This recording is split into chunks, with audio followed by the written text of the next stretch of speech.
Assalamualaikum warahmatullahi wabarakatuh. Halo semuanya, semoga kita semua senantiasa tetap sehat ya. Jadi di video ini kami dari kelompok 4 Pharmaceutical Calculation Program Studi Farmasi Universitas Muhammadiyah Bandung dari kelas Farmasi F akan menyampaikan sedikit hal yang kami ketahui tentang kalkulus diferensial atau biasa disebut sebagai turunan.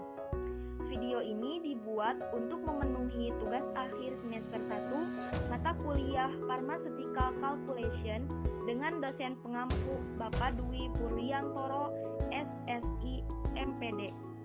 Oke, langsung saja. Saya akan mengenalkan anggota kelompok 4 kami, yaitu 1. Syifa Khairunisa, 2. Syifa Syahira, 3. Siti Maesaroh, dan 4. Yasmin Najiyah. Selanjutnya, berikut akan kami sampaikan mengenai materi diferensial atau turunan dengan penjelasan yang terdiri dari pertama, definisi dan tafsiran kalkulus diferensial yang akan disampaikan oleh Yasmin Najiyah, kemudian definisi dan orde persamaan diferensial serta aturan pencarian turunan yang akan disampaikan oleh Siti Maesaroh. Selanjutnya, melanjutkan aturan turunan, turunan fungsi implisit, dan contoh penerapan kalkulus di bidang farmasi yang akan disampaikan oleh Syifa Khairunisa, dan selanjutnya mengenai kumpulan soal-soal diferensial dan pembahasannya yang akan disampaikan oleh Syifa Syahira. Oke, langsung saja simak penjelasannya dengan baik ya.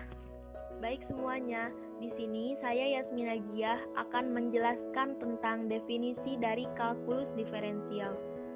Kalkulus diferensial adalah salah satu cabang ilmu kalkulus dalam matematika yang mempelajari bagaimana nilai dari suatu fungsi dapat berubah menurut perubahan input dari nilainya. Nah, topik utama dari kalkulus diferensial adalah turunan. Proses pencarian dari turunan disebut sebagai pendiferensialan atau differentiation. Selanjutnya, teorema dasar dari kalkulus menyatakan bahwa pendiferensialan atau turunan adalah proses keterbalikan dari pengintegralan. Karena di sini definisi dari integral yaitu anti turunan. Selanjutnya, kalkulus diferensial mempelajari besarnya perubahan yang biasanya digambarkan dengan kemiringan kurva atau biasa kita kenal sebagai gradien. Turunan diferensial ada hubungannya mengenai definisi dari limit, karena turunan diferensial ini menggunakan konsep dari limit itu sendiri. Selanjutnya, definisi dari kalkulus diferensial adalah turunan fungsi f, yaitu disimbolkan dengan f aksen yang nilainya pada bilangan x dapat didefinisikan oleh f aksen x sama dengan limit x menuju 0 dari f x plus h dikurang fx dibagi h. Maka kita bisa melihat di sini dari rumus tersebut sama saja dengan selisih dari nilai fungsi tersebut di titik x. Kemudian ketika h menghampiri 0 atau kecil selisihnya dengan x lalu dibagi dengan h. Selanjutnya, tafsiran lain dari turunan yaitu sebagai kemiringan garis singgung atau biasa disebut gradien. Nah, di sini garis singgung pada y sama dengan fx di titik AFA adalah garis yang melalui AFA yang kemiringannya sama dengan f aksen a, yaitu turunan f di a. Bisa kita lihat di sini ada dua bentuk kurva. Yang pertama, kurva pertama paling kiri yaitu kurva yang misalnya kita akan mencari turunan dari kurva f atau kurva fx di titik a ketika misalnya kita memiliki suatu nilai h yang semakin mendekati a atau semakin mendekati dari nilai 0, walaupun h di sini tidak sampai 0. Maka kemudian kita bisa melihat bahwa jarak dari titik P adalah H, dan jarak dari titik kedua sampai batas H adalah F dikali A plus H dikurang F kali A. Maka di sini bisa kita lihat bahwa dari kurva pertama sama dengan kurva kedua. Artinya kurva pertama sama saja seperti kurva kedua. Maka pada kurva kedua, fx dikurang fa kali a, x-nya itu semakin mendekati nilai a, sehingga karena x dia lebih besar dari a atau dituliskan sebagai x dikurang a merupakan implementasi dari geometri. Kedua kurva ini merupakan kemiringan garis singgung di titik P atau kemiringan kurva di titik P dan bisa kita sebut sebagai gradien di titik P. Selanjutnya, jika menggunakan bentuk titik kemiringan dari persamaan garis, maka dapat dituliskan persamaan garis singgung sebagai berikut, yaitu y dikurang fa sama dengan f aksen a dikali x dikurang a. Turunan juga merupakan tafsiran dari laju perubahan. Di sini terdapat jika selang adalah x1 sampai x2, maka perubahan dalam daerah delta x sama dengan x2 dikurang x1. Jika delta x, x2 dikurang x1-nya itu sepadan dengan perubahan dalam y, yaitu delta y sama dengan y2 dikurang y1, maka laju perubahan di sini disebut sebagai laju perubahan sesaat. Nah, laju perubahan sesaat ini didefinisikan sebagai berikut, yaitu limit delta x menuju 0 dari delta y dibagi delta x sama dengan limit x2 menuju x1 dari fx2 dikurang fx1 dibagi x2 dikurang x1.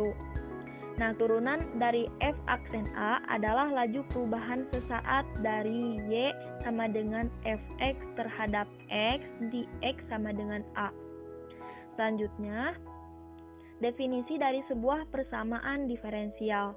Di sini terdapat pendapat dari ahli, yaitu Murray R. Spiegel pada tahun 1971 yang menyatakan bahwa sebuah persamaan diferensial adalah persamaan yang meliputi turunan-turunan atau diferensial-diferensial. Di sini terdapat 4 contoh dari definisi persamaan diferensial. Yang pertama, contohnya yaitu y aksen pangkat 2 ditambah 3x sama dengan 2 kali y aksen pangkat 3. Lalu contoh kedua yaitu dy per dx tambah y per x sama dengan y pangkat 2. Contoh yang ketiga, dy dibagi dx sama dengan x tambah y dibagi x kurang y. Nah, pada contoh keempat di sini terdapat simbol ya. Nah, bisa kita sebut simbol ini sebagai turunan parsial dari kalkulus, yaitu turunan parsial pangkat 2 dibagi turunan parsial x pangkat 2 ditambah turunan parsial pangkat 2 dibagi turunan parsial y pangkat 2 sama dengan 0. Selanjutnya akan dijelaskan oleh Siti Maisaroh. B. Orde sebuah persamaan diferensial. Menurut Murray R. tahun 1971, sebuah persamaan yang memiliki sebuah derivatif dengan orde Kn disebut sebuah persamaan diferensial orde n. Orde sebuah persamaan diferensial adalah orde tertinggi derivatifnya. Sedangkan yang ke-C, persamaan diferensial parsial. Menurut Murray R. tahun 1971, sebuah persamaan diferensial parsial merupakan sebuah persamaan yang mengandung sebuah fungsi dengan 2 atau lebih perubahan bebas dan tujuan parsialnya terhadap peubah-peubah yang dikandungnya. Sebuah masalah nilai batas yang melibatkan persamaan diferensial parsial. Mencari semua solusi persamaan diferensial mana yang memenuhi syarat disebut syarat batas. Proses pencarian turunan bisa didapat dengan cara yang lebih pendek, sehingga penyelesaiannya lebih cepat. Berikut aturan pencarian turunan untuk fungsi aljabar. Ada 2. Yang pertama, aturan fungsi konstanta. Jika f dalam kurung x sama dengan k suatu konstanta, maka untuk x f aksen dalam kurung x sama dengan 0, yakni dx dalam kurung k sama dengan 0. Dan yang kedua, ada aturan fungsi identitas. Jika f dalam kurung x sama dengan x, maka f aksen dalam kurung x sama dengan 1, yakni dx dalam kurung k sama dengan 1. C. Aturan pangkat teorema. Jika f dalam kurung x sama dengan x pangkat n dengan n bilangan bulat positif, maka f aksen dalam kurung x sama dengan nx pangkat n-1, yakni dx dalam kurung x pangkat n sama dengan nx pangkat n-1. Bukti. Kembali mengingat aturan perpangkatan binominal di mana koefisien-koefisiennya menggunakan aturan segitiga Pascal. Di dalam kurung siku, semua suku kecuali suku pertama mempunyai H sebagai faktor, sehingga masing-masing suku ini mempunyai limit 0. Bila H mendekati 0, jadi f aksen dalam kurung x sama dengan nx pangkat n-1. D. Aturan kelipatan konstanta. Teorema, jika K suatu konstanta dan M suatu fungsi yang didiferensialkan, maka K f aksen X sama dengan K dikali F aksen X, yakni dx dalam kurung X F sama dengan K dikali dx dalam kurung Fx, maka dihasilkan bukti sebagai berikut. 3. Turunan fungsi implisit. Aturan fungsi yang dituliskan dalam bentuk y sama dengan fx dapat disampaikan dalam bentuk f dalam kurung x, y sama dengan 0. Dengan f dalam kurung x, y sama dengan 0 menyatakan bahwa y adalah fungsi dari x dan juga x adalah fungsi dari y, sehingga dapat dikatakan bahwa y adalah fungsi implisit dari x dan juga y. Dari aturan f dalam kurung x, y sama dengan 0, kemungkinan y dapat dinyatakan sebagai eksplisit dalam x atau sebaliknya. Atau mungkin juga tidak dapat dilakukan. Sebagai ilustrasi dapat dikemukakan fungsi implisit dan eksplisit sebagai berikut. Jika diketahui x kuadrat ditambah y kuadrat sama dengan 1, maka bentuk fungsi eksplisitnya sebagai berikut.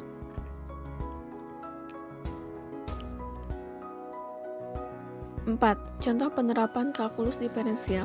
1. Laju percepatan dalam darah atau arteri vena. 2. Laju percepatan penyebaran virus seperti virus COVID-19. 3.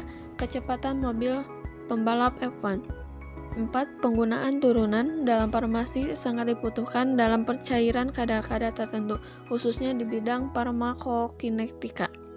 5. Seorang farmasi membutuhkan teori diferensial atau turunan dalam menentukan laju perubahan banyaknya obat yang terabsorpsi dalam tubuh, juga waktu yang dibutuhkan obat tersebut untuk terabsorpsi. Soal diferensial. Tentukan turunan pertama dari y sama dengan 3x dikurang 2 pangkat 4 ditambah 4x dikurang 1 pangkat 3 adalah. Kita uraikan satu persatu dulu masing-masing persamaan. Misalkan fx sama dengan y sama dengan dalam kurung 3x dikurang 2 pangkat 4. Misal u sama dengan dalam kurung 3x dikurang 2, du per dx sama dengan 3. dy per dx sama dengan n dikali un pangkat min 1 dikali du per dx sama dengan 4 dikali dalam kurung 3x dikurang 2 pangkat 4 dikali 3 sama dengan 12 dalam kurung 3x min 2 pangkat 3. Terus berlanjut ke persamaan berikutnya. Fx sama dengan y sama dengan dalam kurung 4x min 1 pangkat 3. Misal u sama dengan 4x min 1 du per dx sama dengan 4. dy per dx sama dengan n dikali un pangkat 1 du per dx sama dengan 3 dikali dalam kurung 4x dikurang 1 pangkat 3 dikali 4 sama dengan 12 dalam kurung 4x min 1 pangkat 2. Setelah kita mengetahui hasil dari masing-masing persamaan, kemudian kita kembali gabungkan kedua persamaan tersebut. Jadi fx sama dengan y sama dengan 3x dikurang 2 pangkat 4 ditambah 4x dikurang 1 pangkat 3 hasilnya 12 di dalam kurung 3x min 2 pangkat 3 ditambah 12 4x min 1 pangkat 2. Soal 2, tentukan turunan pertama dari Y sama dengan 5x pangkat 2 tambah 7 per 4x tambah 3 adalah. Jawab, Y sama dengan 5x pangkat 2 tambah 7 per 4x tambah 3. Misalkan U sama dengan 5x pangkat 2 tambah 7, maka DU per DX sama dengan 10x. Misalkan V sama dengan 4x tambah 3, maka DV per DX sama dengan 4. V dikali DU per DX dikurang U dikali DV per DX per V pangkat 2 4x tambah 3 dikali 10x dikurang 5x pangkat 2 tambah 7 kali 4 per dalam kurung 4x tambah 3 pangkat 2 40x pangkat 2 tambah 30x dikurang 20x pangkat 2 dikurang 28 per dalam kurung 4x tambah 3 pangkat 2 20x pangkat 2 tambah 30x dikurang 28 per dalam kurung 4x tambah 3 kuadrat. 3. Jika jumlah penduduk suatu daerah dalam T tahun mendatang dapat dinyatakan dalam fungsi T banding F. T sama dengan 10 juta ditambah 11.000 T dikurang 800 T pangkat 2, maka dapatkan laju pertumbuhan penduduk di daerah tersebut pada saat 5 tahun mendatang. Jawab, FT sama dengan 10 juta ditambah 11.000 T dikurang 800 T pangkat 2. F aksen T 11.000 dikurang 800 T, sehingga laju pertambahan penduduk 5 tahun mendatang adalah F aksen 5 dikali sama dengan 11.000 dikurang 800 dikali 5 sama dengan 11.000 dikurang 4.000 sama dengan 7.000. Jadi laju pertumbuhan penduduk 5 tahun mendatang adalah 7.000 orang. 4. Jika diketahui fungsi total cost untuk memproduksi X satuan barang adalah TC sama dengan X pangkat 3 dikurang 4X pangkat 2 tambah 16X tambah 80, maka tentukan MC pada saat memproduksi 20 satuan barang. Jawab, TC sama dengan X pangkat 3 dikurang 4X pangkat 2 tambah 16X tambah 80. MC sama dengan TCI sama dengan 3x pangkat 2 dikurang 8x ditambah 16, sehingga MC untuk x sama dengan 20 adalah MC sama dengan 3 dikali 20 pangkat 2 dikurang 8 kali 20 tambah 16. 3 dikali 400 dikurang 8 kali 20 ditambah 16 sama dengan 1200 dikurang 160 tambah 16 sama dengan 1050. Satuan rupiah MC sama dengan 3 dikali 20 pangkat 2 dikurang 8 kali 20 tambah 16 sama dengan 1050. Satuan rupiah ini berarti pada posisi X sama dengan 20 satuan barang. Oke, baik semuanya. Demikianlah penjelasan dari video materi kalkulus diferensial atau turunan dari kelompok kami. Mohon maaf ya jika dalam penyampaiannya ada kata-kata yang kurang jelas atau kurang dipahami. Mudah-mudahan kalian semua bisa menyimak dengan baik dan mendapatkan manfaatnya. Terima kasih. Wassalamualaikum warahmatullahi wabarakatuh.